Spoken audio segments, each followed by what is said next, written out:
Hi, colleagues. Oh, that's kind of loud, but we may need it for Zoom, our Zoom colleagues. I don't know if you all can see me or not. Can you all see me, colleagues who are on Zoom? No. Okay. Let's see here. I'm going to stand by my colleague, Gretchen Reel. You all see me now? Okay. Thank you so much. Welcome to all of you. We're so glad to have you here. We are waiting for our chair, and we were going to vote in a vice chair.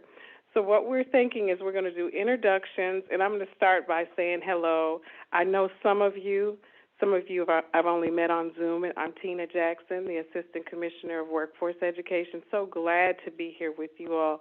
So glad to see you, colleagues. And so glad to see you colleagues online. We're grateful for all of you and the way that you're serving with the WECM committee, and we're hopeful that as we transition, we'll be able to have more colleagues show up and be here with us today. So I thought maybe we could just start by introductions, and then from there, we'll go into talking more about the agenda. I'll turn it over to you, and you, just for logistics purposes, you have to press the button in order to be heard online and in the room. Good. Good morning, Phil Nicotera, Houston Community College System President of Coleman College. Good morning, everyone. Gretchen Reel. I'm the Associate Vice Chancellor for Workforce Education at Austin Community College. Andrew Gregory, College of the Mainland, faculty.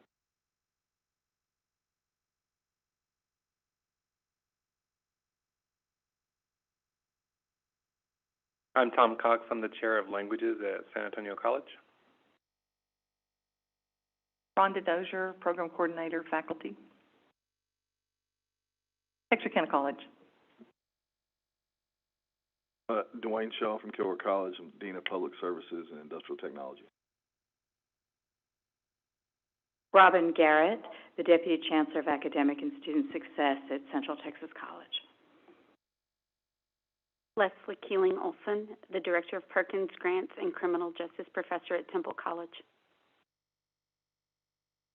Will Fanning, Dean for STEM Programs at Northeast Lakeview College, one of the Alamo colleges, and here as the faculty board representative. Good morning. I'm Joe Arrington. I'm from McLennan Community College, where I serve as the Division Chair for Human Services and Education Programs. I'm Chigwin, Tarrant County College Associate Professor of the IT.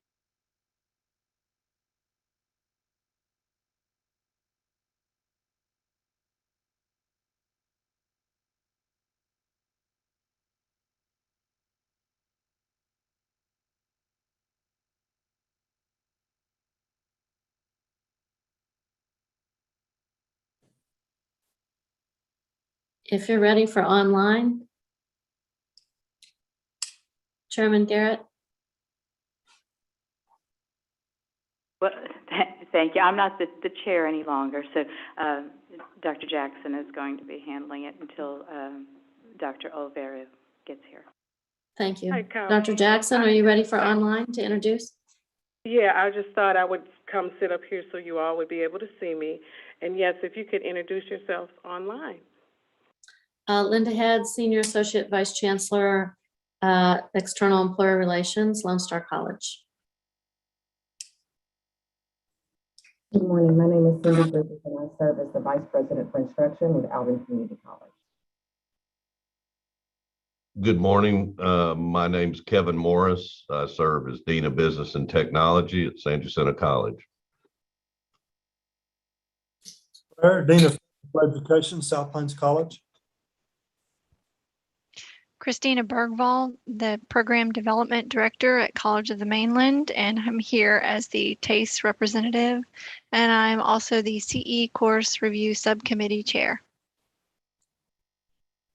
Good morning. I'm Terry Nix. I'm the CTE Division Chair and Associate Professor at Howard College. Good morning. I'm Mary Gallegos Adams from Texas State Technical College, Director of Curriculum.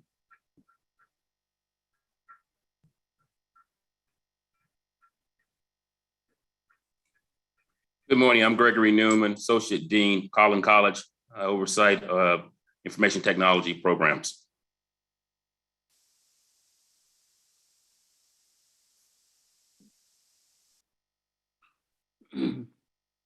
Dixon Bailey, Executive Vice President at Ranger College.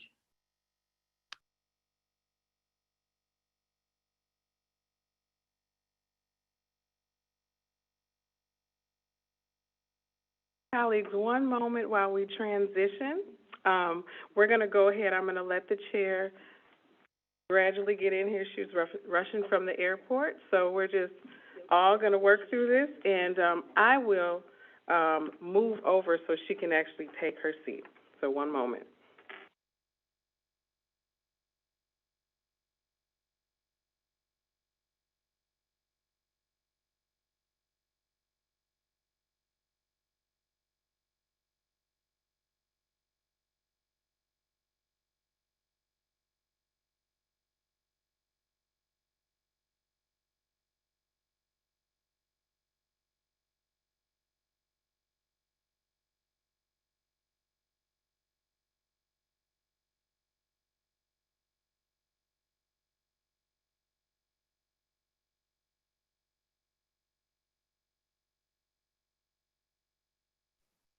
I think you're muted. Good morning. My name is Olga Valerio. Thank you for your patience.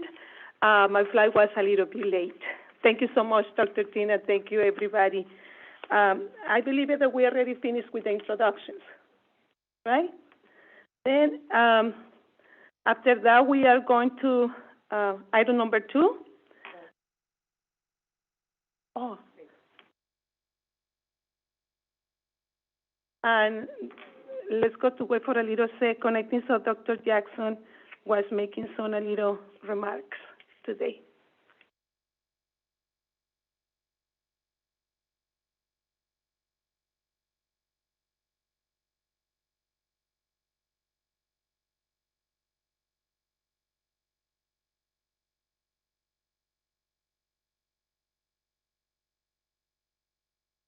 All righty, we are working through this, and this is another silver lining, how to move through the pandemic. So grateful again to see all of you. Wanted to share a few updates on the work we're doing across the state. Exciting work. A lot of you all are aware of it. Just thought I would share a little bit about TRUE and where we're at with that, which is the Texas Reskilling and Upskilling Education Institutional Capacity Grants. And all of you are aware of this. We had 42 institutions to apply, and so now we are in the process of finalizing everything. Excuse me, I said 42, 48, excuse me. And we're excited about this process and how things are going. So look forward to sharing more with you in the next week or so about that. As you all know, we have $25 million allocated for this initiative. We're very excited about it, and we're also grateful that so many institutions did actually apply for funding. To share a little bit more with you about how we are reskilling and upskilling, we have a round 3 for our reskilling funds, which is money that is awarded to students for financial aid, and that also is an exciting process that's taken place. We just rolled out a webinar on Monday to talk to colleagues about that opportunity. And so we're hopeful that if you have not applied, that you will as an institution, and you will share that with your colleagues broadly. Just to give you some information that has changed about this round 3. So all Texas public and private nonprofit 2-year and 4-year institutions, and then also public and private nonprofit health-related institutions are able to apply for reskilling round 3. And so we're really grateful for that larger target population of students who will be served with this round. And so look forward to receiving applications, and the deadline is November 3rd for that. And then another piece to that puzzle that I think is going to be really helpful during this season that we're in, colleagues, this transition, is that we'll be able to also serve students who are working on their master's degrees and their doctoral degrees, and even postdoctoral. So for folks who are still getting credentials past the PhD or the EDD level. So this is really exciting news for the field. And if you want more information about that, of course, you can go to our Reskilling page online. And then last but definitely not least, I wanted to share just a little bit about the Accelerating Credentials of Purpose and Value program, which we're really excited about as well. And so this is a program that is all about looking at the short-term industry-recognized credentials that we know are where we're going, where the future is with workforce. And so those areas are digital skills, data analytics, and frontline health care. So that's the areas that we're really focused on for this new initiative, and the hope is really to get as many of our institutions on board with coming up with plans on how to really accelerate those credentials that are, of course, high value right now. We know we need more and more workers in those areas. So more to come on that. There will be a webinar that will take place next week, and so I know that there's been a lot of Gov delivery announcements going out for that as well. And my colleague Stacy Silverman and I are working very closely on that particular initiative. So exciting times here at the coordinating board with workforce, and excited to have all of you all with me today. And thanks for your patience as we work through making sure to keep everyone safe. I'll turn it back over to you, Chair. Thank you so much, Dr. Tina Jackson. With that, and we are so excited with those great news that 48 colleges apply for this grant, and let's go to see who is the one guest favorite, and I think so that money is going to help all the community colleges and especially the students and workforce. With that, I would like to go to item number 2, election of the committee vice chair. Before we move over, I would like to thank Dr. Robin Garrett. Thank you so much for helping us to be the interim chair. We really appreciate it. I think so you have a lot of knowledge to share with us. And I'm in the process to learning, I always said, but I'm thankful that you are here with me.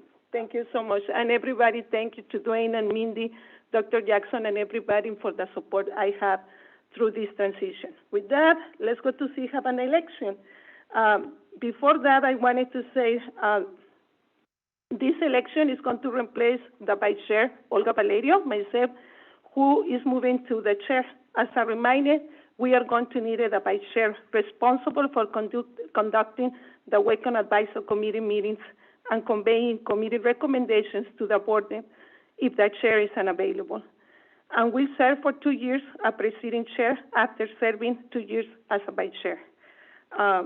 Then I will call to the floor for nominations. Yes. Madam Chair, I would like to nominate Dwayne Shaw as the vice chair. Thank you so much. Then I'm going to ask the nominee, Dwayne Shaw, will you accept to be nominated? Yes, yes, I will. Thank you. We have another nominations, please. If somebody wants to nominate somebody else. I wanted to say even you can nominate by yourself if you want it. And from the people is looking at us right now that they are in Zoom with us, nobody else?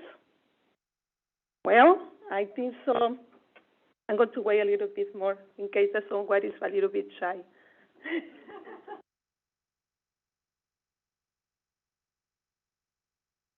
Then, because we don't have any further nominations, I declare the nominations to be closed. May I have a second to the motion to nominate Mr. Dwayne Chuan, please? Rhonda Dozier, I second. Then, as a new vice chair, this is going to be taking place right away, immediately. Now you're the new vice chair. Oh, we need to vote, that's right. Any discussion, please? Any discussion about this? All in favor? Aye. Aye. Aye. For all those opposed, please raise your hand and say no. Motion passed.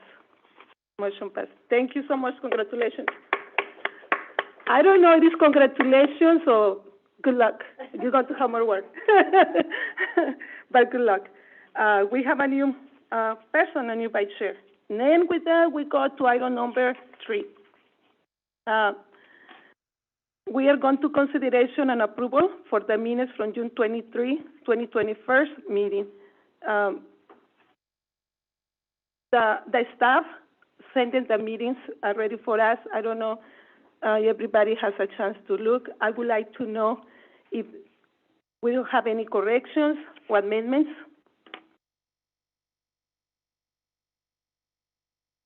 Madam Chair, I found something that might need to be corrected, but I need to consult with Dr. Cynthia Griffith about it.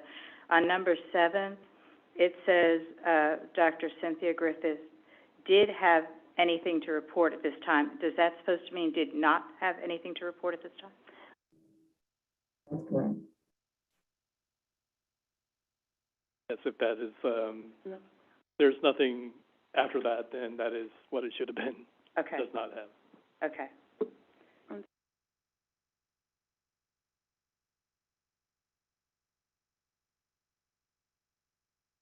Madam Chair, Yes. with that correction, I would move that the minutes be approved. Thank you so much. And then we take the motion to be approved. Can I have a second, please? I second it, James J. Thank you, James.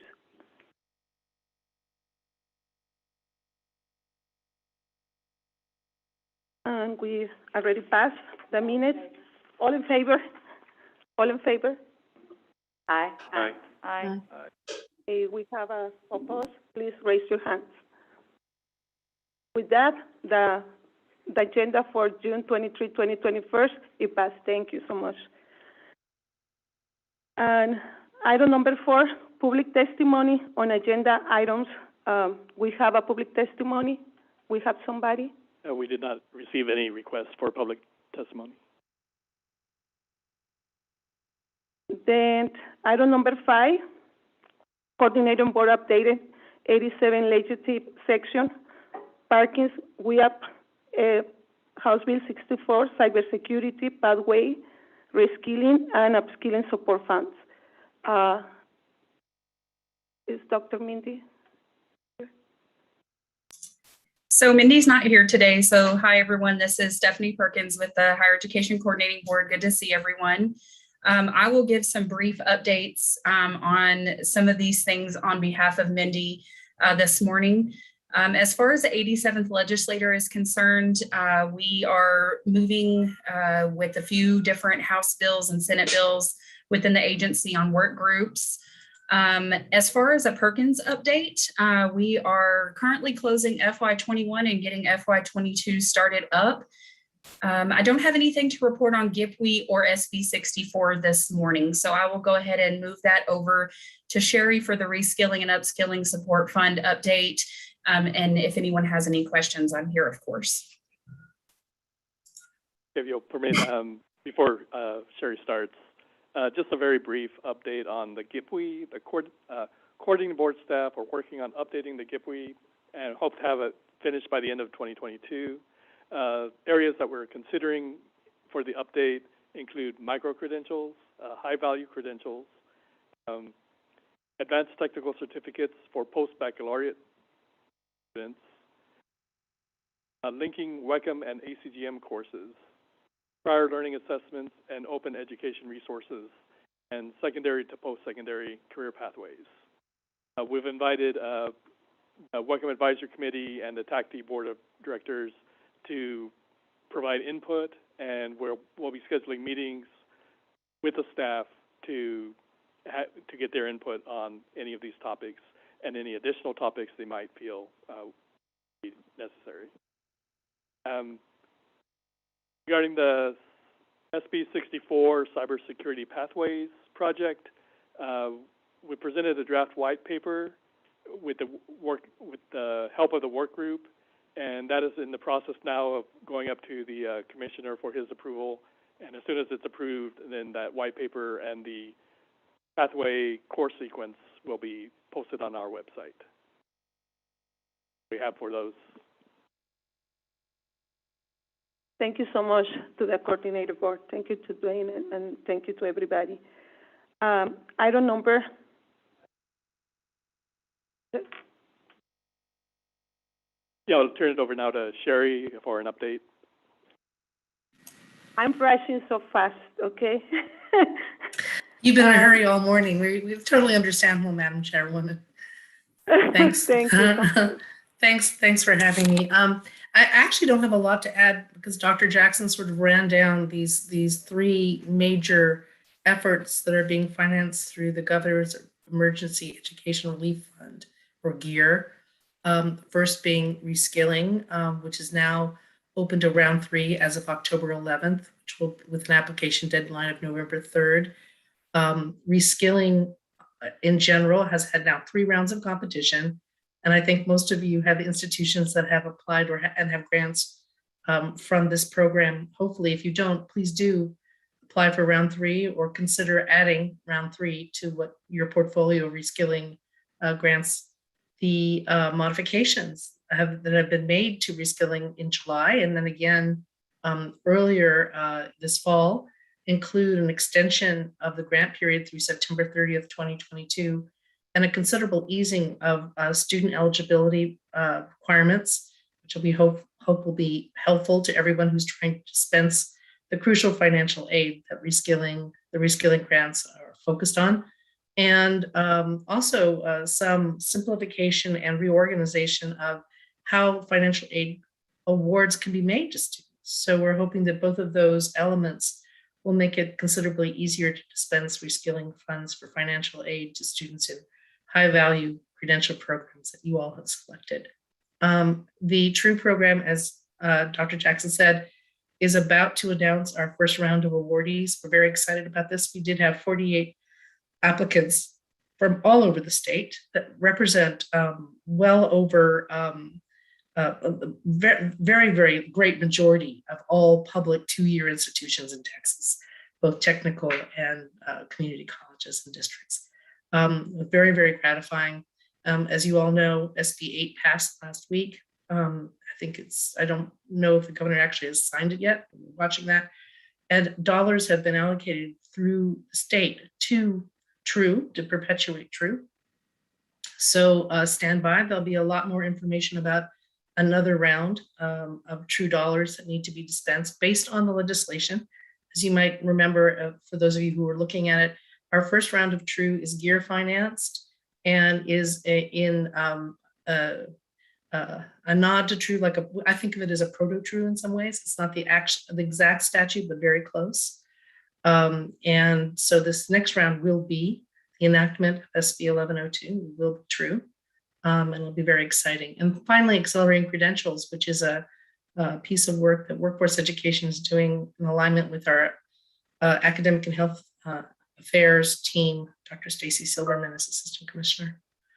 So the Accelerating Credentials webinar is scheduled for Monday morning, this coming Monday morning. And the application and RFA postings will be next week, with folks being asked to produce proposals by mid-November, with dollars rolling out as quickly as possible after. Accelerating Credentials is actually somewhat like TRUE, because it's focusing on very, very quick stand-up of high-value credentials in those 3 crucial fields that Dr. Jackson mentioned: data analytics, digital skills, and frontline healthcare. So we're excited about that one. It's open to 4-year institutions as well as 2-year institutions and public health-related institutions. It should probably, we hope, spark a great deal of creativity. It's unprecedented work that I don't think is being replicated very much by any state around the country. We're very, very excited and very grateful for your participation thus far, and looking forward to more soon.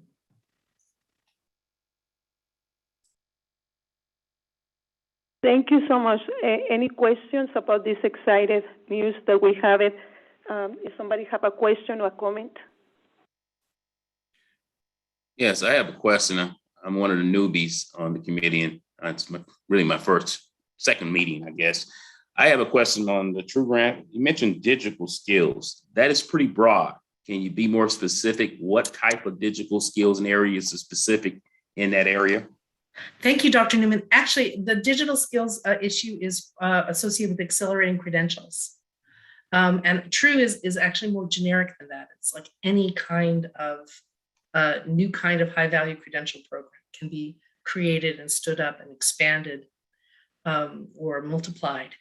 But accelerating credentials is focused on skills and knowledge, industry recognized skills and knowledge associated with those three areas.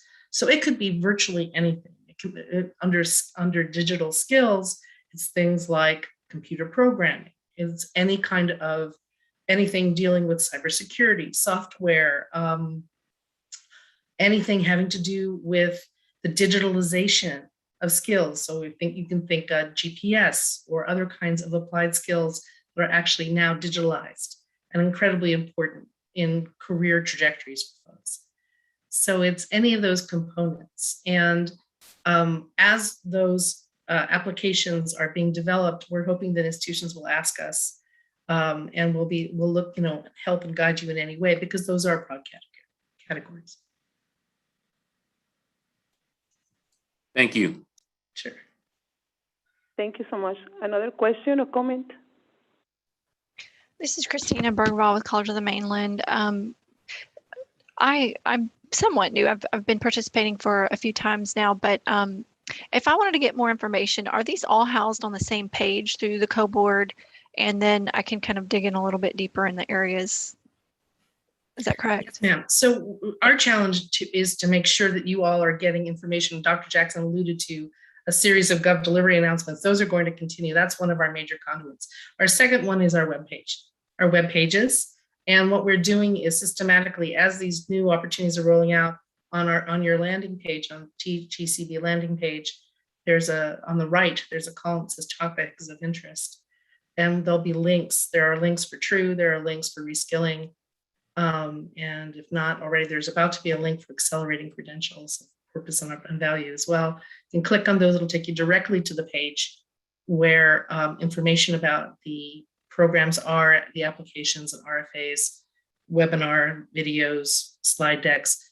We're quickly trying to put all of those up so that those who are developing applications for accelerating credentials and reskilling have that information.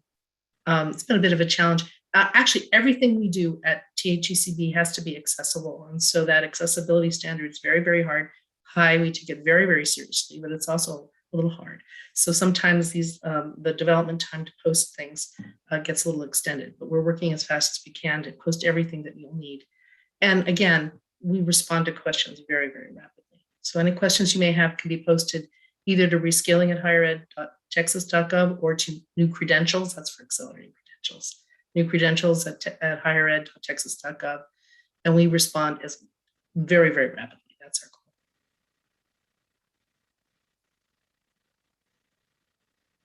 Thank you so much. Another comment or question?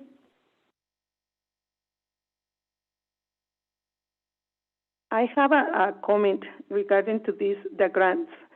I believe it, like you mentioned, the challenging is the communication with the community college because sometimes we receive it only from grant office and faculty and instructors. They don't know about these amazing grants. It is a way that we can make more aware college, especially faculty or directors from the different departments that they are looking for grants. I would like to see. You sending the information maybe to one person in the community college, but how we can make more aware to the people. It will be nice to see we can invest in the different ways to marketing these grants, because, you received last time 48 grants applications, but because it was a lot of money, right? But when it's a small grants, sometimes we don't like to apply. We totally understand. Right, we want to expect the 1 million and up. That's usually as a good, grant good for you. writer, That's fantastic, actually. Right, that's what we're expecting all the time. It does a skill development grant funds for TWC. Okay, it depends, but in your area, especially in Texas High Coordinator Board, how we can make more aware to all the college. I think so. That's the question I have. It maybe we need to see a different perspectives. Maybe we can see how will be work and do it something different. I believe it. That's what I wanted to try to say.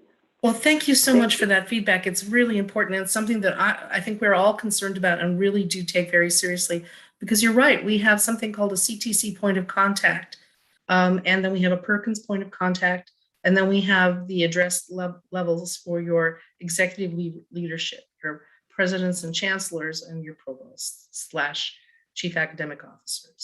And those are the mailing lists and distribution lists we use for GovDelivery, and they're limited. We also try to post these opportunities through the Perkins update that Dr. Perkins actually edits and comes out every other week.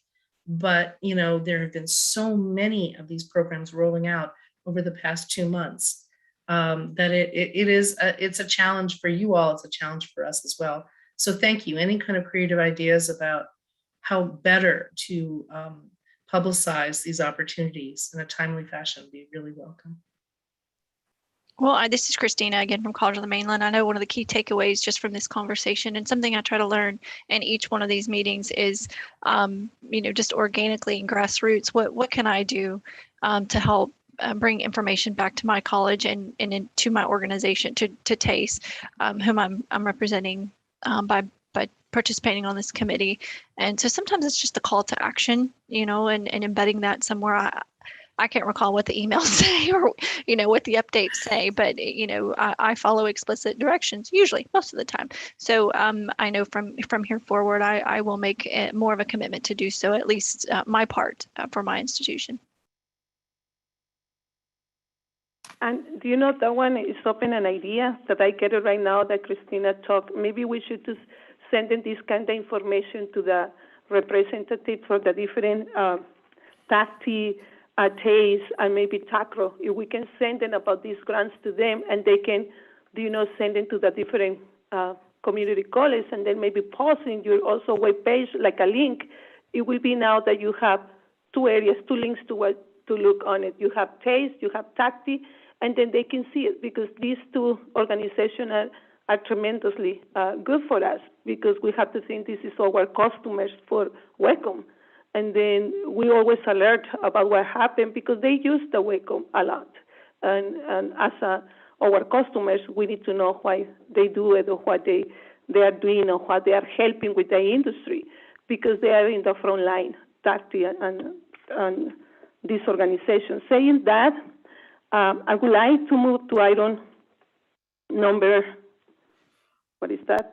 6, professional organization updates. And I would like to start with TACTI. We have the TACTI person.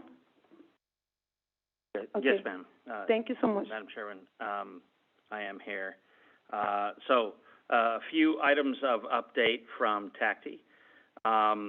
We've shared previously that we do have our conference scheduled for April 6th through 8th of next year, 2022, at the Omni South Park here in Austin.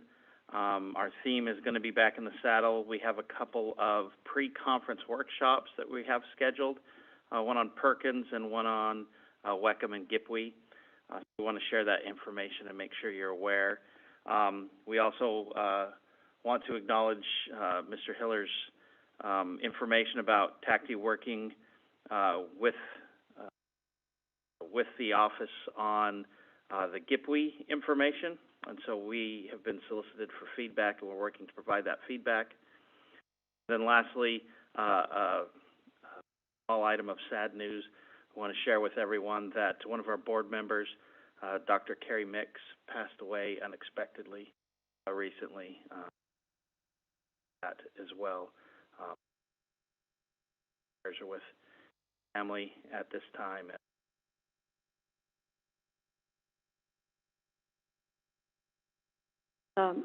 Thank you so much. Our prayers for Carrie Mix's family. That's something that I cannot handle. And now I would like to have some kind of updated for TACE, please, Christina. Yes, we are still meeting via Zoom for our scheduled planning meetings in board meetings, and we are hoping to meet back face-to-face in January. Our most recent meeting was to establish our theme for our conference, which is TACE, an ocean of knowledge. And that conference is currently being scheduled face-to-face in Austin, April the 20th through the 22nd at the Omni South Park as well. And next week, we are having a virtual mini conference. It's going to, we've invited a representative from the Texas Workforce Commission to talk to us about data-driven decision-making. I know that there are a lot of tools and things that we can use that right at our fingertips, and we just would like to be more efficient in using them. And so we're going to learn a little bit about that. We also have a presentation titled Best Practices with Adult Learners. And so we are going to hear from an instructor through our adult education department at College of the Mainland, who will be providing some best practices for us to remember and to forward that information to our various instructors and adjunct instructors. And then I'm excited to announce that we were recently approached by the Texas Success Center and a representative of Texas Association of Community Colleges to present at the upcoming Guided Pathways Institute in November in Dallas. And so the Institute is focusing on CE onboarding and CE to CTE pathways. And so we were able to get a panel together, and we will be walking through an overview of what TACE can provide as far as a resource and what you can gain from being a member and a partner with us. And we are going to hear from a couple of our members' success stories and how we were either able to improve our onboarding process to help students succeed or through a CE to CTE pathway. So we have a macro.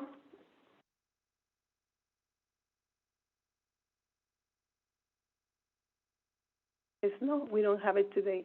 I would like anyway to say thank you to both organizations, TACE and TACTIC, for the tremendously job that you are doing. And I would like to say that you have a question from WECM or any kind of issues, please reach to us, because this is part of our job as a committee, advisory committee, to help you with the WECM. WECM is always really nice to learn. I always call a learn process, because all of us that we are here, we are in the process to learning how to look, even instructors and everybody in the college, how to learn how to look for courses, how to check it out if it's a special topic, local need, or what you needed, what is in advance, what is in the industry, what is the target that they are required, and this is why we are here. Thank you so much for the tremendous job that you're doing, guys. Thank you so much. Saying that, I'm going to move to the number 7, discussion on possible action and recommendations made by WECM Renovation Project Steering Committee. Dr. Leslie. For those individuals that are new, I want to share with you that I wrote and was approved for a grant through the Perkins Leadership Project, and it's titled WECM Renovation, Restructuring, Repairing, and Rebuilding Our WECM Foundation. We currently are on the 2nd year of this grant, and I'm very blessed that Dr. Catherine O'Brien and Dr. Rhonda Dozier are consultants on this grant. And we spend a lot of time on the phone with Dwayne and Mindy, and so the 5 of us probably get a little tired of all of our meetings. But through this process, we've already had a good start, and at this point, I'd actually like to turn it over to Dr. O'Brien. Dr. O'Brien's going to give you a brief update of kind of where we are and where we're going, and then a couple of things that are possible action items. Dr. O'Brien. Thank you, Leslie. Valerie's putting up the PowerPoint there for you. So, yes, as Leslie says, I'm Catherine O'Brien. I am the consultant on the WECM Renovation Grant. And Valerie, next slide. We have already had 3 workshops. We reported those out to you, I believe, at your last meeting on radio, television, fire protection, and information technology. And since that time, we've had 3 more workshops in the transportation cluster. As we've worked through this first year, what we have learned is which rubrics we can combine together into a single workshop. And we have found out that we can manage at least 5 workshops at a time because we use Zoom rooms and we put the various committees into the different rooms to do their work. Most of the workshops have only taken 1 day to do. When we did IT, we had a couple of the teams that had to roll over to a second day. And some of the smaller, what we call Model 2, if there's like 3 or 4 colleges that make up a team, those have been completed in a half a day, and we actually had one workshop that was completed in 1 hour. And and we laughed because the workshop was actually slightly shorter than the orientation that we had to give the instructional specialist before we got started. So everything was completed within a total of 2 hours. Workshop number 4 was Aviation and Airway Management, was held on July the 13th. The 2 rubrics were combined into a single workshop, AVIM and AVNC. The nominations went out to 5 institutions, and we had instructional specialists from 3 of those colleges who participated. They reviewed 17 WECM courses and did not need to revise any of them. They actually archived 3 courses. They reviewed 8 local needs special topic courses and determined to leave them as is. And some of the other ones they referred to TACE for review. Workshop number 5, next slide. This was an interesting one. If you will notice, there are no WECM courses to be reviewed. This is maritime, and the workshop was held on July the 14th. There were 4 maritime rubrics floating around out there, and the reason that there were no WECM courses to review is because that maritime was first offered in 2010. And so for the last 11 years, the program has been functioning on local needs special topic courses only. And so they created new courses within the workshop. So just by way of learning and teaching, the reason they operated for 11 years was you need at least 3 colleges who are offering a program before you can develop what I think of as real WECM courses from this. And so we sent the nominations out to actually 4 institutions. 2 offer the maritime program. One of the institution actually borrows courses from one of the other ones. And then one of the colleges actually only offers a single maritime and logistics course, and that's offered with, one maritime course, but within their logistics and distribution program. Usually there is only 1 instructional specialist from a college, but because this was a new program, there really were only 7 instructional specialists in the whole state. We invited all of them to participate in the workshop.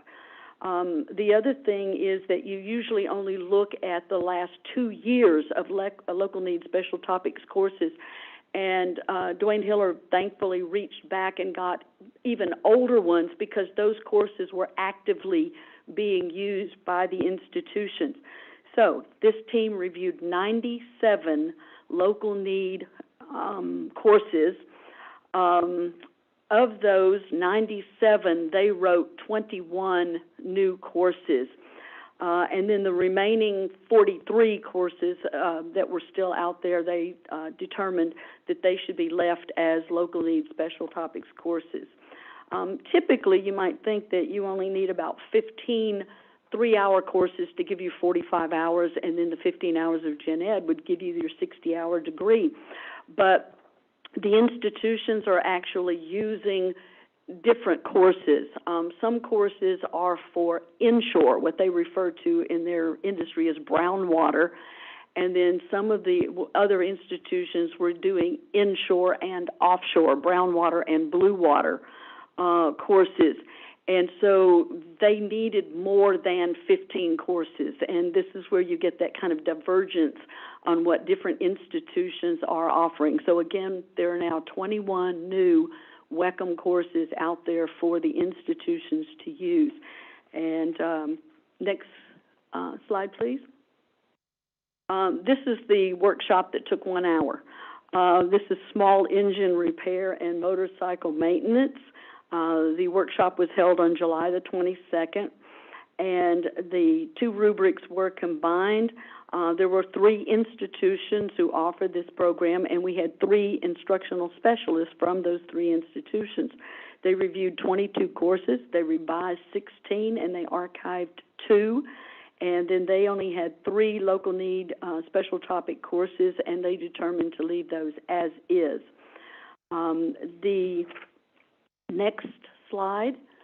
This is where we will be going this fall and into next spring. We still have some transportation and logistics programs that we need to review, and we moved manufacturing from the 21-22 year into this, from the 2021 year into the 21-22 year. So beginning next week, we will be completing the 6 transportation distribution programs. Manufacturing will be held in the early spring, and then health science, human services, and STEM will be held in late spring. Next slide. Okay, there is a but to what I just said, and on October the 27th, we have tentatively scheduled 3 programs: auto body collision repair, automotive technology, and airframe mechanics and airframe power plant. Dwayne sent out the nominations to the institutions kind of listed there. We have about 43 in the state that offer automotive technology. We have 21 institutions that offer auto body collision, and we have 8 institutions that offer the airframe. When the nominations went out, we received 16 responses for the automotive technology, so we will be holding that workshop. However, we only received 2 acceptances for auto body collision repair, and 2 instructional specialists from only 2 institutions. When you have 21 programs in the state is not enough. And then we received 0 acceptances from the 8 institutions that have the airframe mechanics. So as of right now, we are canceling 2 of those workshops, and they will roll over and be heard 4 years from now when they roll back through on the cycle. Next slide. On November the 10th, we have scheduled a workshop for the Airline Pilot Commercial Technology Program for, commercial vehicle and for diesel mechanics. The nominations also went out on the week of September the 7th to the institutions you see listed there. Responses for the Airline Commercial, we received 3 when there are 7 institutions in the state. We only received 1 nomination for 50 institutions that are offering commercial truck driving, and we received 8 nominations for the 23 institutions that are offering diesel mechanics. So as of right now, we are canceling the commercial truck driving unless we hear more nominations from throughout the state, and we are canceling the airline commercial pilot. Again, those 2 programs will roll over and be heard 4 years from now. Next slide. Before you go on, Catherine, just to let you know, we did send out another call for nominations this week, and we have until next Friday to submit more nominations. So if you feel a need to review these courses, then we should get those nominations in. And if you haven't seen that, you should check with your CIO and your liaison who these invitations have gone out to, and hopefully if you have any nominations to submit, then we can try to get them together for a workshop. Next slide. You're going to have to go ahead and hit that. So the question I bring back to the WECM Advisory Committee is, how do we get more responses and nominations from the institution. And Olga, I believe this is the question you asked about TACRO and TACE and TACTI just a moment ago. Hit the slide again. The nominations do go to the chief instructional officers, and I believe also, Dwayne, they go to the liaisons who represent those colleges. However, to ensure that the information is not just coming from the top down at this institution, but also information can come from the bottom up, then that website that we have listed there, every dean, every department chair, every program director who is involved in workforce education should sign up for the coordinating board's listserv so that the information can go out to them. And when they see that they have a program that is coming up for renewal, then if they have not heard from their chief information or chief instructional officer, then they can say, hey, I've got a workshop coming up, and would you please nominate me? So that the communication can work in both directions, okay? And next slide. We need more facilitators. Depending upon your decision with the protocols today, I will be sending out invitations to get more facilitators for the workshops. We are going to need a lot of facilitators by late spring when it comes time to do health sciences, human services, and the STEM programs. There's a lot of them there. And the intent is to do some trainings during this early spring.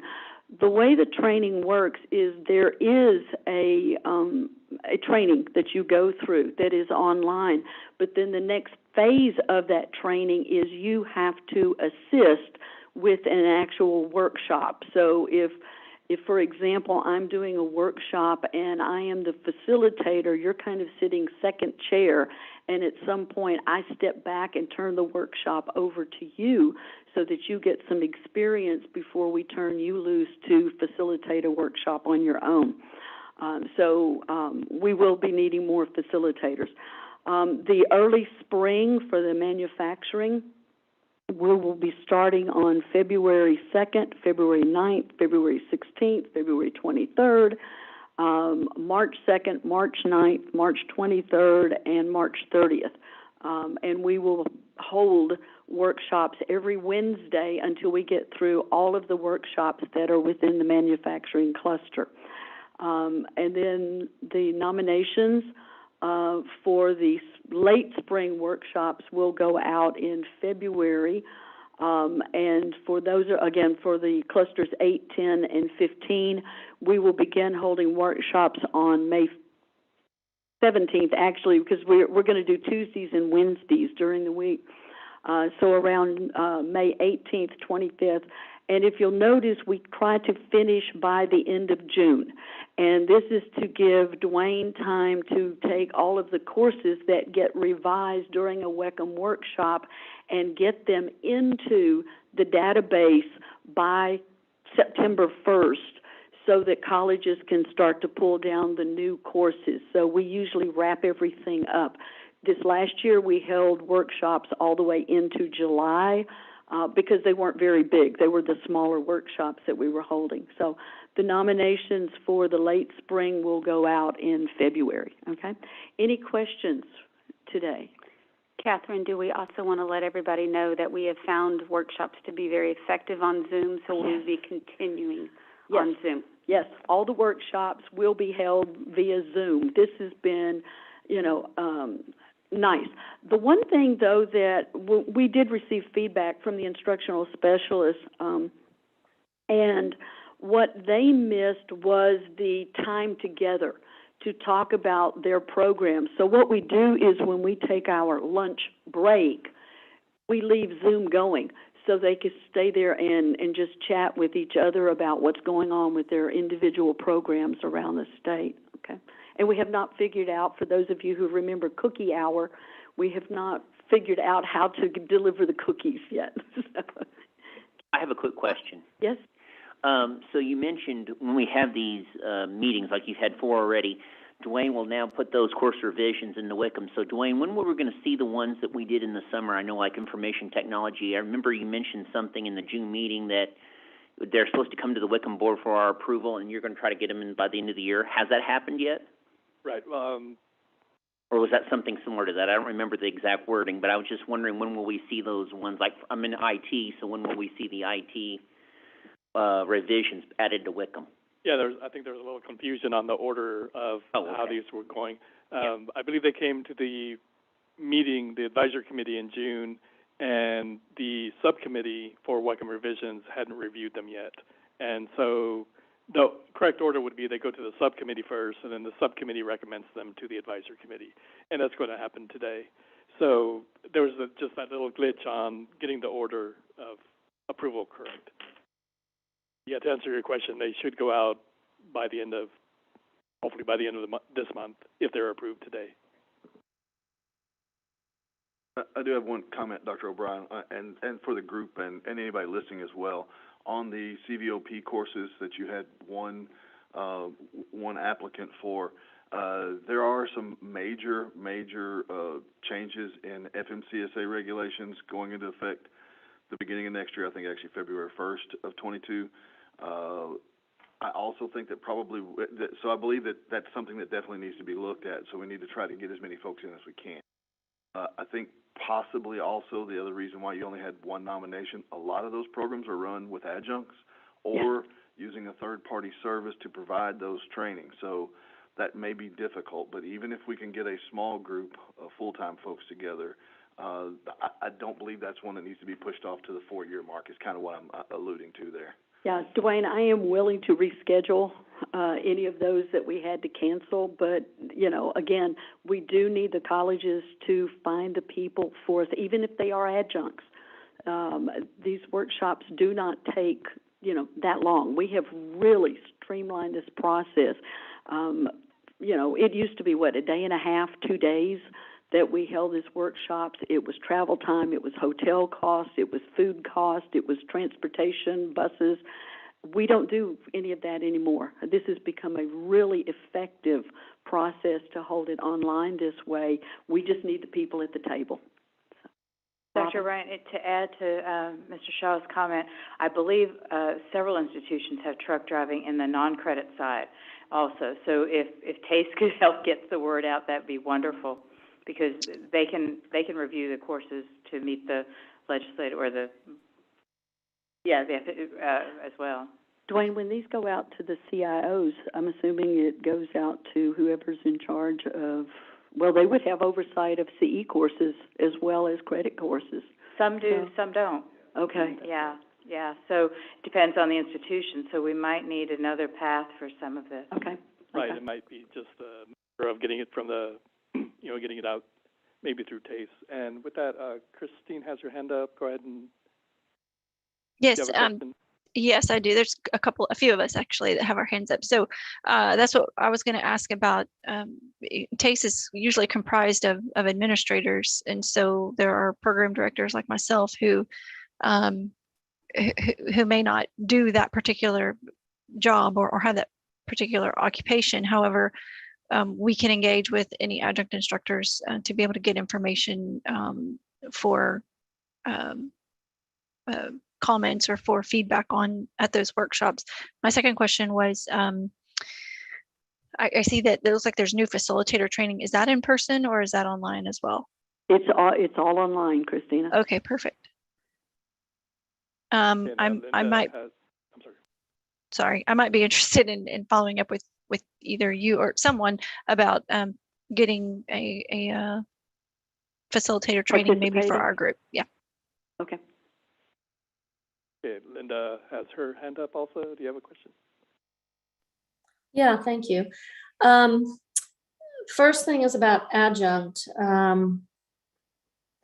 They always want to be paid for items, and we have a lot more adjunct than ever before, as I'm sure a lot of colleges do, especially those in larger cities. So might want to consider how a grant might help pay for their hourly rate.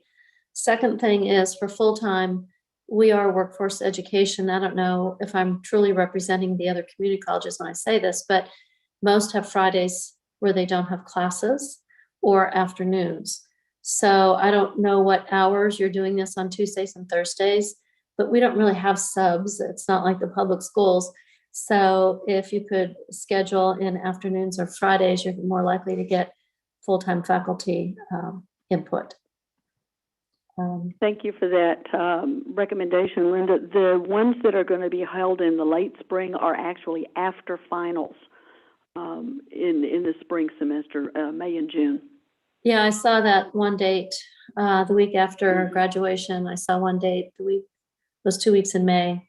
Yeah, I'd crowd more in that because then summer one, of course, starts June 1 and full-time faculty, at least at our institution and most of those in Houston. If you're teaching 2 classes, if you're full load, 89 to 85% of faculty at Lone Star College are on 10.5-month contracts. So they are not going to be available in June because they're teaching all day, 4 days a week. So I don't know if that represents everyone else or not. Thank you. I have a comment. I agree with Dwayne and with Robin. We need to include CE instructors because remember, this is a target field, and because it's a target field, usually we have more instructors in CE, and then we need to include CE, and then we need to include adjunct faculty. But like everybody said, we need to look how we can pay this adjunct faculty because they have their work sometimes in the morning or they are working in the night, and then just to be in the workshop maybe for 1 hour or 2 hours, if you are very lucky, or 3 hours, then it's going to cost them time, or maybe they wanted to spend time family, because they have 2 jobs, college and the main job. And I think so we need to look how we can pay to this faculty per hour, even if it's online, to attract more people, because I was really surprised our collision has only 2. And then we have many colleges, 23 offering. But some of the college, they have in CE. And I would like to know if they were a CE faculty or how we can do it, or we can bring people from the industry. That's the only ideas that I can have it. But definitely we need to include CE instructors. Thank you. Okay, so I see now that Terry next also has a question. Catherine, especially you and I, we've had this conversation about getting the word out about workshops. And I'm super excited about the listserv that you have created there. How are you going to send that out so we can ensure that our division chairs, program chairs, and some of the faculty get that information? Because I think that's a great resource right there. Wayne, how have you distributed that before? Yeah, and again, so this is the Gov delivery that the coordinating board uses to send out the information. We used to have a link at the bottom of the main page that was easy to find.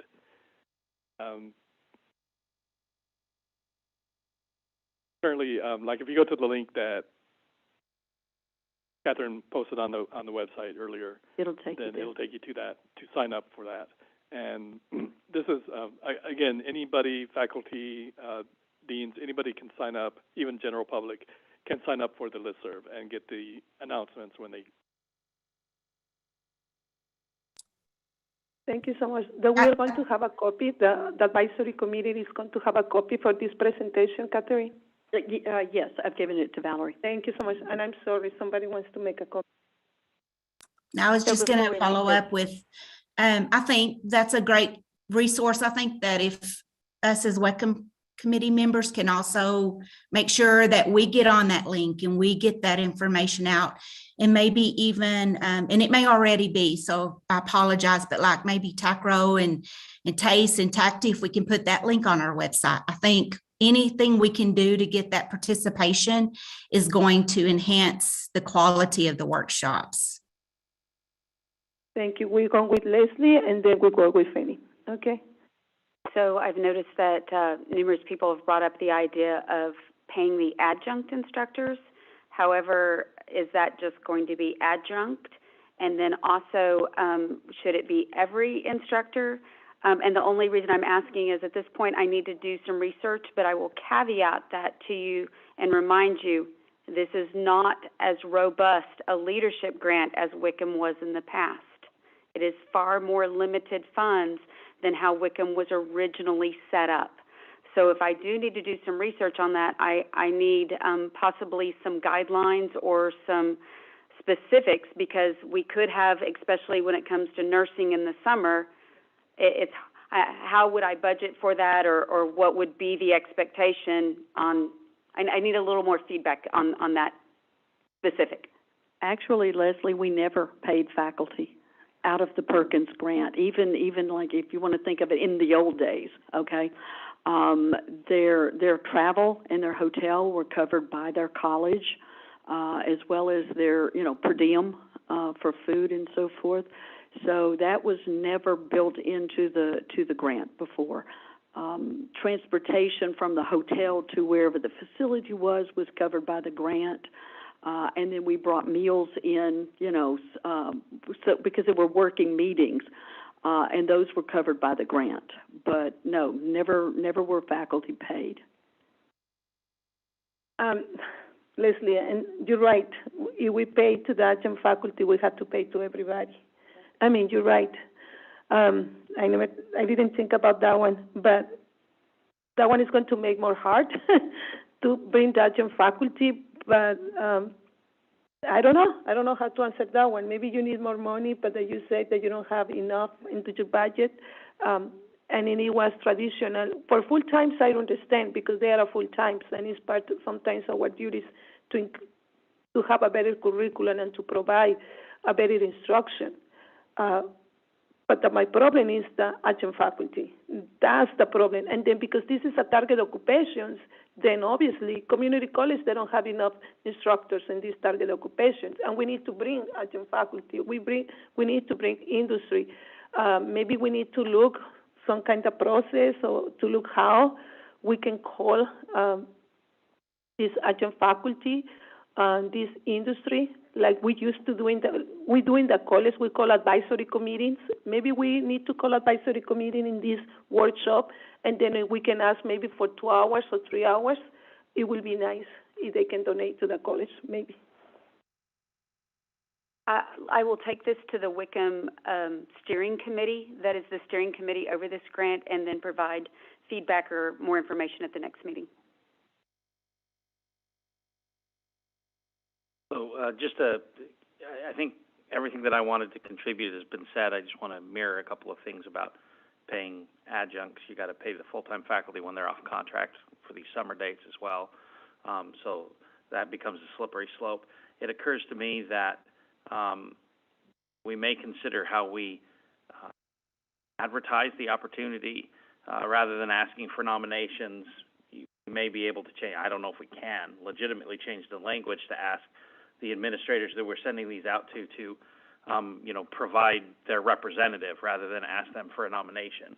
And just changing language might incentivize our administrative colleagues across the state to provide somebody rather than, just a nomination, I can set that aside. Just a thought there.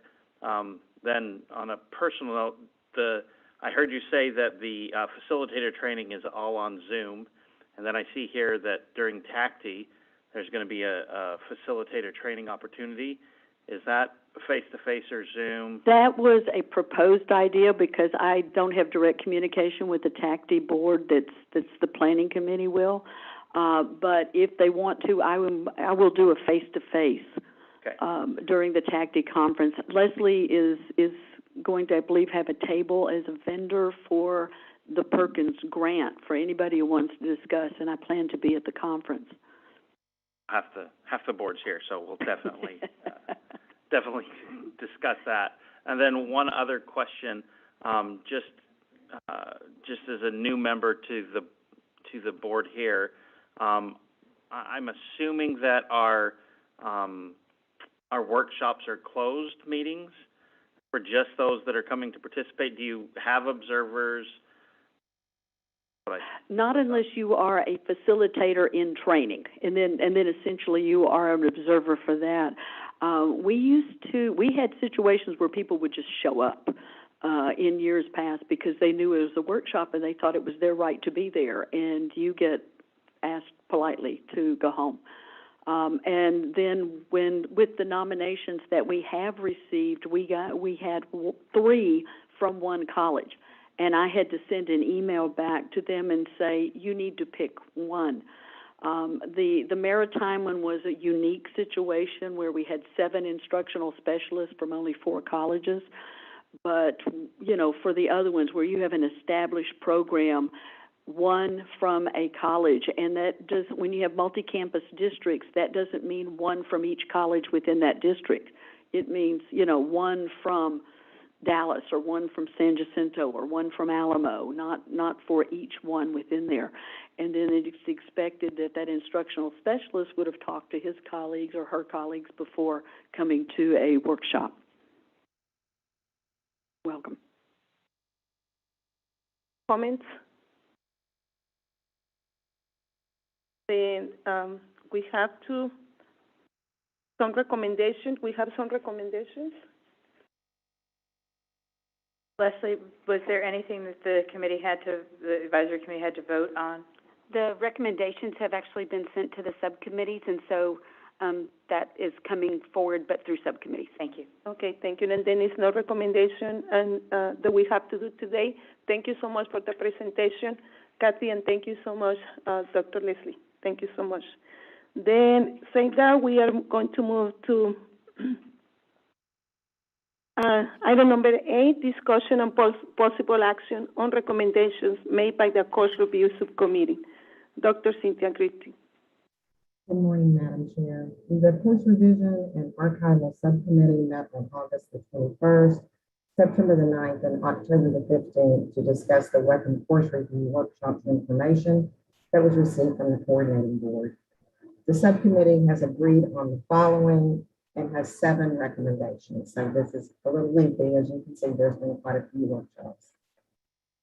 The subcommittee... excuse me, Dr. Griffin, we cannot hear you very clear. Your voice is distortion. Maybe you need to be a little bit close to your microphone or something, or the volume.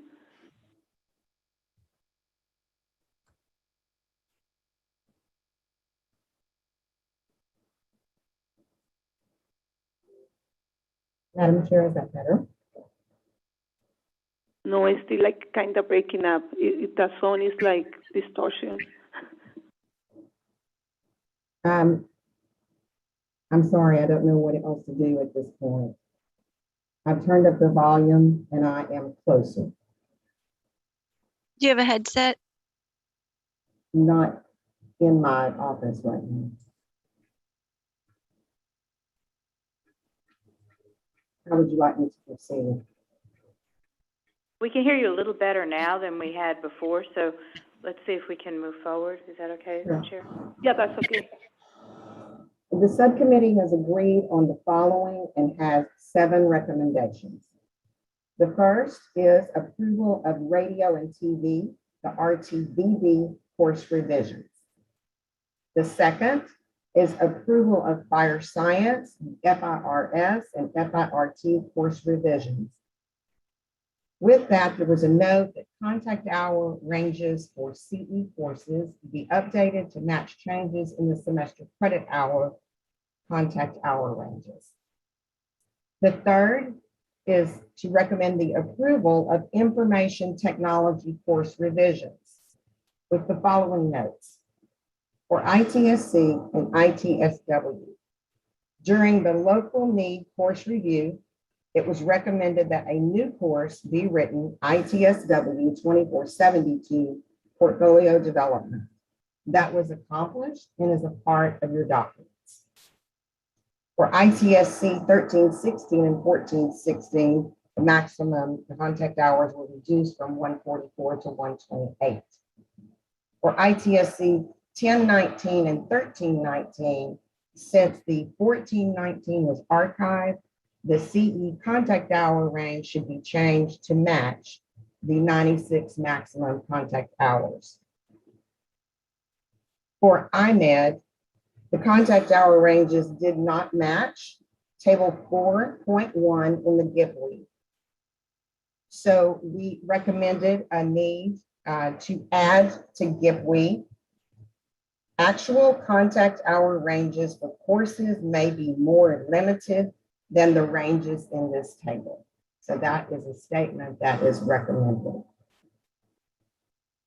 The fourth recommendation is following review of the Homeland Security course's current SIP 44.0401 titled Public Administration, and a review of another SIP code 43.0301 titled Homeland Security.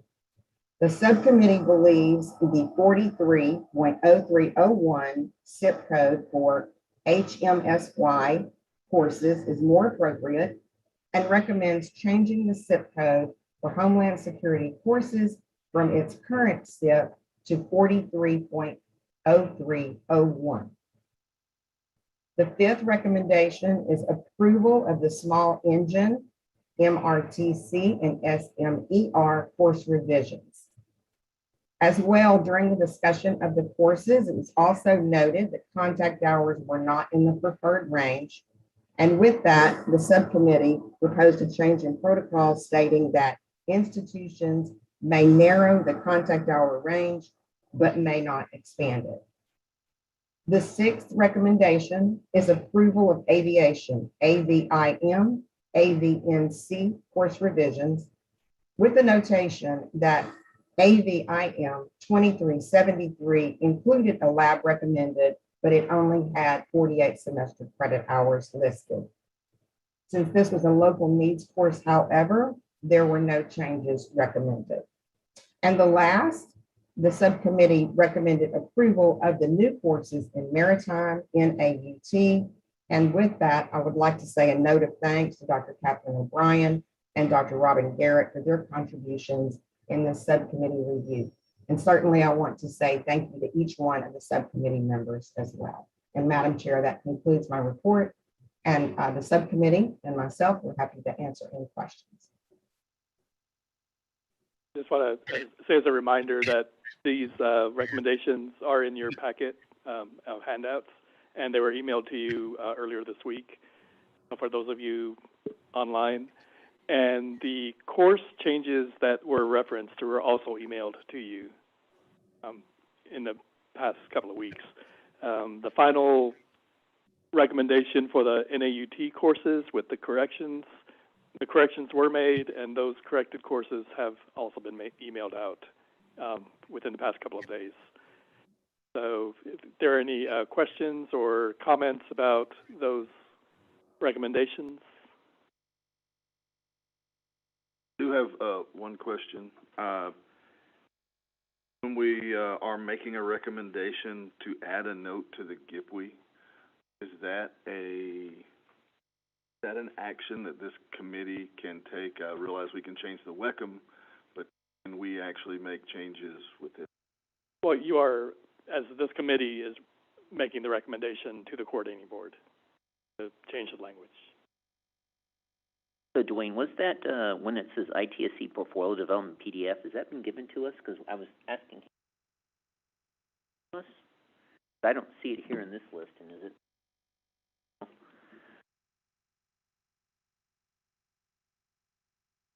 Yeah, I believe that was emailed, or it should be part of the file. I'll double check to make sure.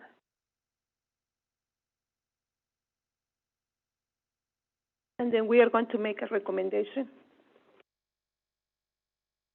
And then I will ask for the recommendation for the approve for the change by the small engine, aviation, maritime, and these four. Yeah, they were these four. We are going to ask a motion to be approved, the approval of the courses revisions the Cindy group did. So moved. Second? One second. All in favor? Aye. Aye. The motion passed.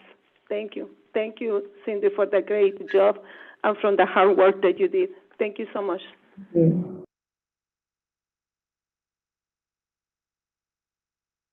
Item number 9, discussion and possible action on recommendation made by the WECM Commons Review Subcommittee.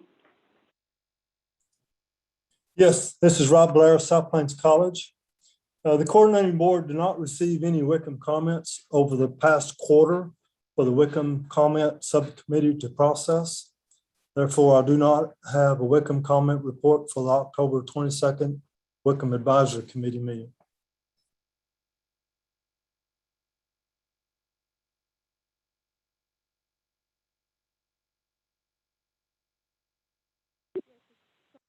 Sorry, excuse me, Bob, and Rob, that we don't have any comments from the ones that you received. Sorry for that.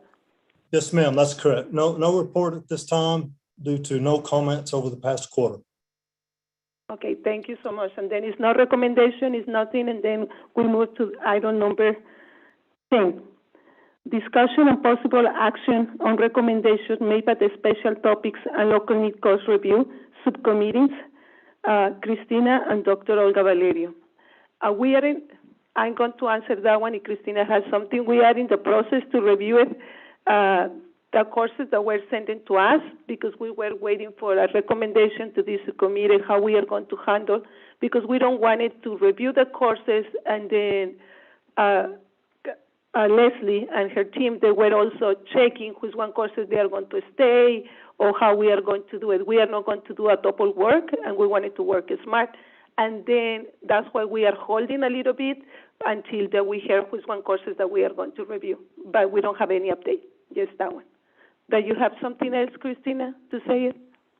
Yes, I guess we did double work.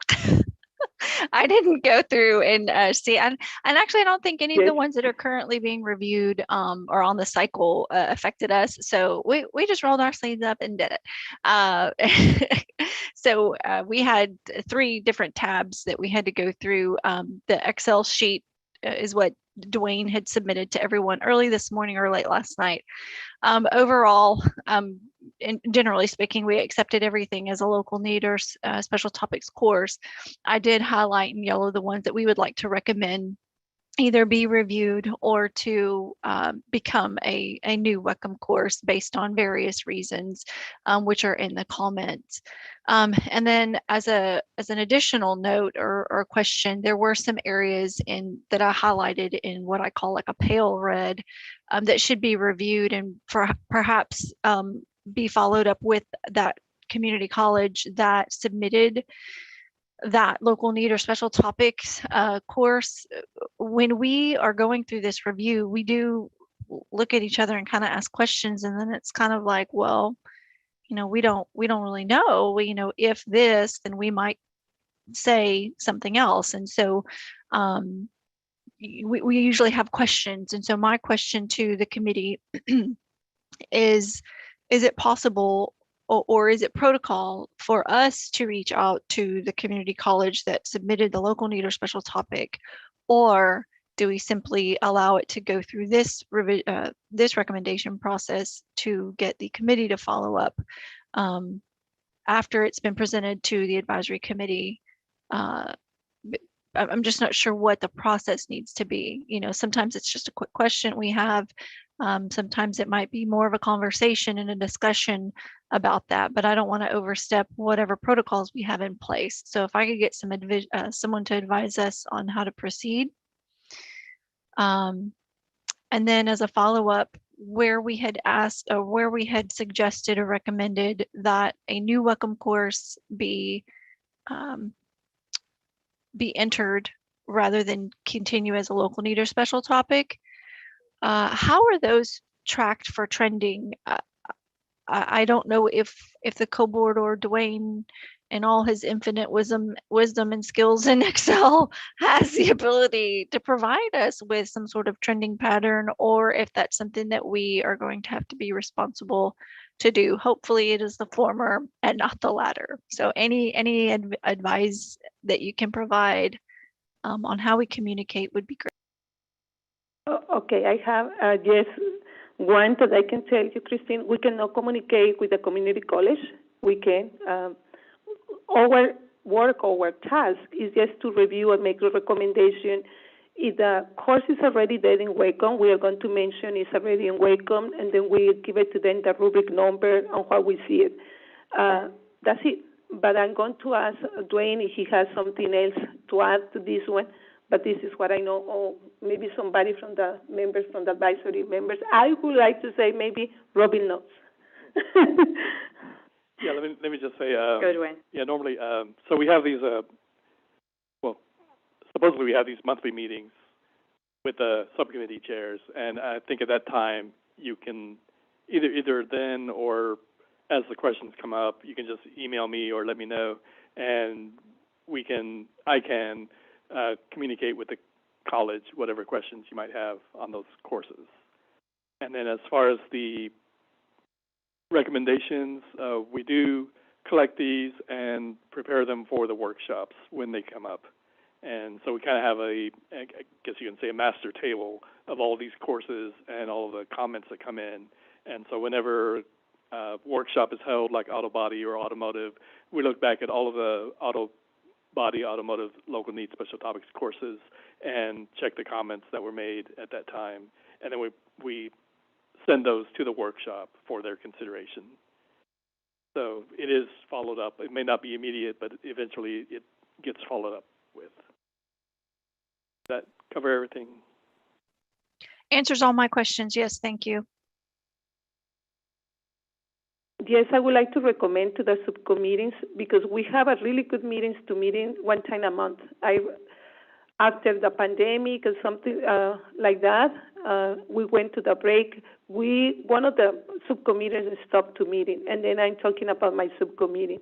We stopped to meeting, but these meetings to meet one time per month is really nice because we talk, we review the courses together, we have questions, and then that's really nice. I recommend to all the subcommittees maybe to meet one time a month, and it's so helpful and very transparent, and it will help us a lot. Saying that, I'm going to move to another item number 11, discussion and possible action on recommendation made by the WECM Protocol of Subcommittee. Dwayne.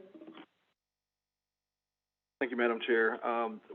You were sent out some options, something that we looked at in the subcommittee for protocols that refer back to some of the information that Dr. O'Brien was talking about earlier, dealing with facilitators and lead facilitators, and the opportunity for facilitators in training and some of their qualifications.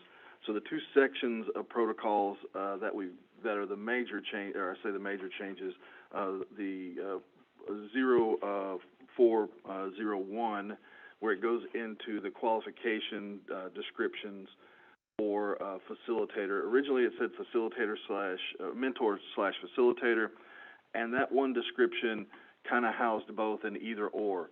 It was a lead facilitator and or facilitator was kind of wrapped up into that same description.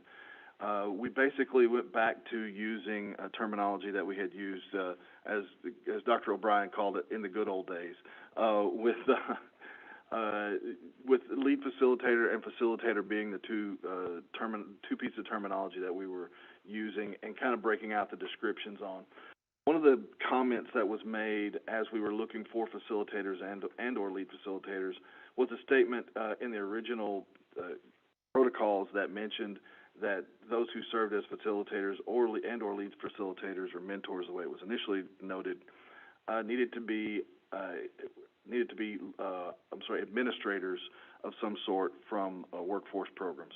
So that was tying the hands of the steering committee in some instances if we had faculty members who were interested, or a lead instructor or a divisional chair that wasn't necessarily considered as an administrator as by definition. So some of what we did was basically change that terminology to open that up a little more for those that had the experience or the expertise in workforce and potential some workforce leadership when we got into the lead facilitator role. So I believe you all received copies of the updates that were in 4-01, and that's where those were. I don't. Do we need to read through those, Dwayne, since we've sent those out, or? I guess ask that question too. Does anybody need to see that new language, or do you have it in your mind? Would you like to see what? Maybe it will be better if you show it to us. Okay. Yeah, that way it refreshes to everybody in case that they don't have a copy.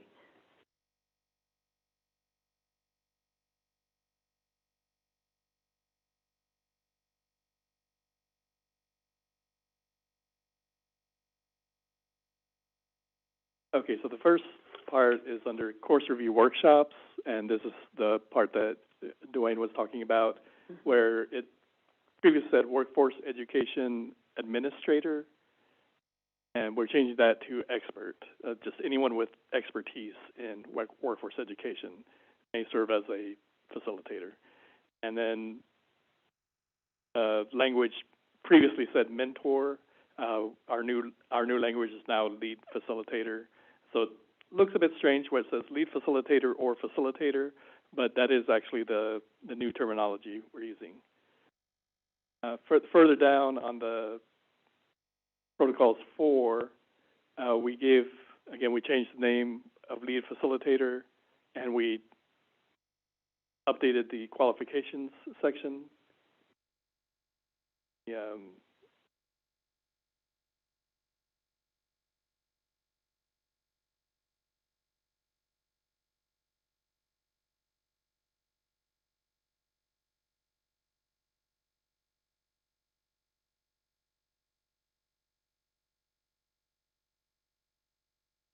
Make it easier to read there. So the new qualifications include member of the WECM Advisory Committee or someone who has substantial and contemporary experience working with WECM workshops. Knowledge of WECM protocols, standards, and practices. And the roles and responsibilities include coordinating board, WECM staff in the planning, scheduling, and overall preparation of workshops. Prepare preliminary course review materials. Assist the facilitator and the team when guidance or mediation is required, and delivers the final course review material from the teams to the coordinating board, WECM staff. So again, that's a lead facilitator, which is kind of an overseeing the entire workshop. A facilitator in community technical college, workforce educator with workforce program leadership experience, previous workshop experience and or training. That's where you have the facilitators in training and knowledge of the WECM protocols. The roles include review all the courses, data, and information related to the team meeting, to review and disseminate the preliminary course review materials, and to facilitate and document team decisions, deliver the final course review materials from the team to the lead facilitator. So we basically have one facilitator per team and then one lead facilitator per workshop. Those are the changes that are being proposed. Those are the changes being proposed in 4.1. Did have one other change that was sent out to you late. It was delivered to the coordinating board staff late. Yeah, and this was also, it should maybe at the last page or toward the end of your packet. It should be, you should have a handout showing this. And it's called Chapter 1, Workforce Education Course Manual Advisory Committee. It's under membership and officers. There was not a designation in the membership and officers for a past chair position. This is just in addition to the past. This is just in addition to our membership, if you will, as an advising position. At the preceding officer's term, after the completion of that term, they will remain as the past chair in an advising position.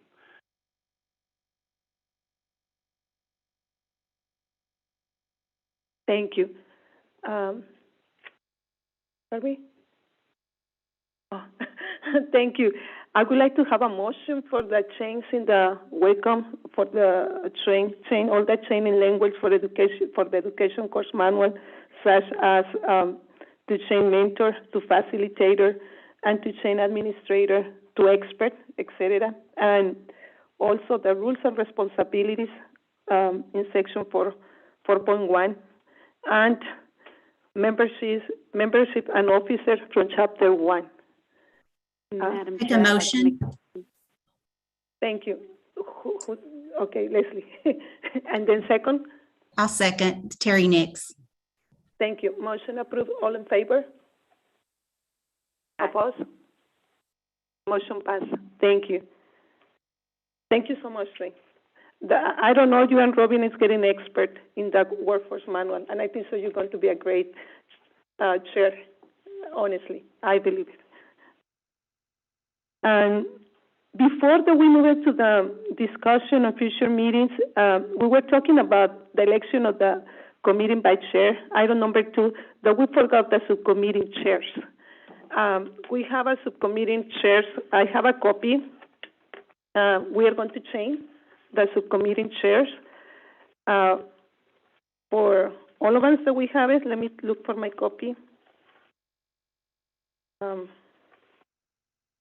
I think the purpose, and Dwayne, you can step in, is we have one, Dr. Griffith is stepping down as the chair, and we want to be sure that the subcommittees know that they can elect their chair amongst themselves, or appoint, or however you want to do it, voluntold, correct, Dwayne? That sounds right. Yes, and also wanted to let all members, especially new members, know, if you would like to pick or sign up for one of these subcommittees, just send me an email and let me know which ones you're interested in. And at the next subcommittee meeting, we will, ask the chair if they want to continue on or if they want to step down and let another person take over the chair. Everybody is in agree with that one, so maybe we can look for next meeting, who is going to be the new chair, or the people that step down, or for the new members, if they wanted to pick it up in one committee, they can pick it up one of the Dwayne sent it to us and send an email to him. Everybody in favor? I need to make a motion? No? No, that's just an informational item. Thank you so much. And then we are going to see this one for the next meeting. And before that we finish, item number 12, discussion for future meetings.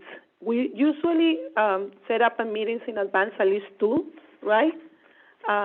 Let's go to see when is the best days for everybody. And let's go to start to check when do you think so it's going to be the next one. Usually we do every 2 months, Dwayne? After? Yeah, about 3 months. Right. Just to let you know, we do have a meeting scheduled for December 3rd that we, planned last meeting. We planned today's meeting. Well, actually, we did plan today's meeting for September 15th. The circumstances, we had to postpone it. And our next meeting is scheduled for December 3rd. I guess the question to the subcommittee is, do you feel there will be enough new information to meet in another couple of months, or do you want to postpone that meeting also? We've had them before at the end of, toward the end of January, if that would be your preference, or if you want to go ahead and meet on December 3rd. May I interject? December 3rd has a lot of conflicts on it. The SACS conference is, SACS COC conference is December 3rd, as well as the coordinating board's higher leadership conference is also going on at that same time. So that's just for your consideration as far as conflicts on that day that have come up since we scheduled that. And also we have graduations on December by the 17th or 15th also. We have graduation. Yeah, we have graduation also, and then the holidays.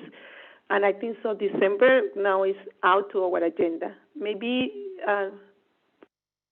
January or February. I don't know. I agree with January. To the members, what do you think so?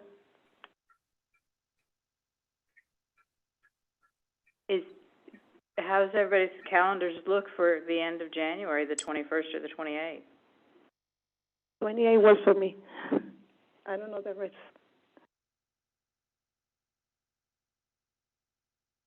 We've actually scheduled a department chair meeting for all of our department chairs that morning, so I can get someone else to cover for me, but I'd rather not do it. I'd rather do the first week of February. work better for me, but I'll defer to what the group. We have a recommendation for February 4th. Anybody? So I have a question. So are we still going to do it in this same kind of format where we'll have it both virtual and live? Live and virtual? That's still going to be going forward the same We don't know. Yeah, to the best of my knowledge, that is going to be the format. Okay. But the quorum has to be present in person, right? Right. More or less, look like we are going to be, this is the new normal, right? More or less. And then February the 4th works for everybody? Yes. And then February 4th is our next meeting. And let me see, what time is it for me? And, Okay, and yes, I'm sorry, I wasn't watching. Was everybody online okay with February 4th also? yes, they say yes. Okay. I watching them, I haven't them in front. Okay. Yes, they say yes. February 4th is okay for everybody. Then we are going to have our next meeting, February 4th. That way that you make the, the arrangements that you need to do. And then say that we are going to adjourn the meeting at, what time is right now? Did you say you wanted two in advance or just one in advance? You mentioned two. This is only one in advance if we canceled. We're going to go ahead and schedule another one beyond February 4th, or how do you want to do that, Madam Chairperson? Well, we are going to do only February 4th, right? What do you think, Dwayne? We want to do February 4th, or you wanted to do the next one also? Yeah, well, are we ready to schedule? Is everybody ready to schedule another one? The next one will probably be in, hard to say, because March would be too early. April May is busy. May is, it might be June. So are you ready to propose a meeting for June, or do you want to wait until next meeting to do that? We might want to consider waiting because of all the workshops that are going to be in the spring. That would just be my thought.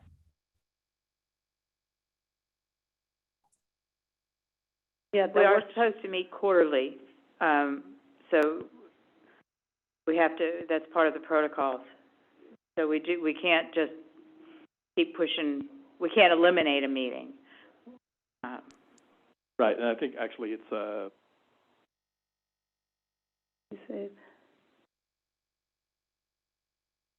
might be a bit more flexibility than that. I'll have to double check. Maybe May, I don't know, but whatever you want it. Because June is kind of a little far, right? I said maybe May because June is a little far. We met in February.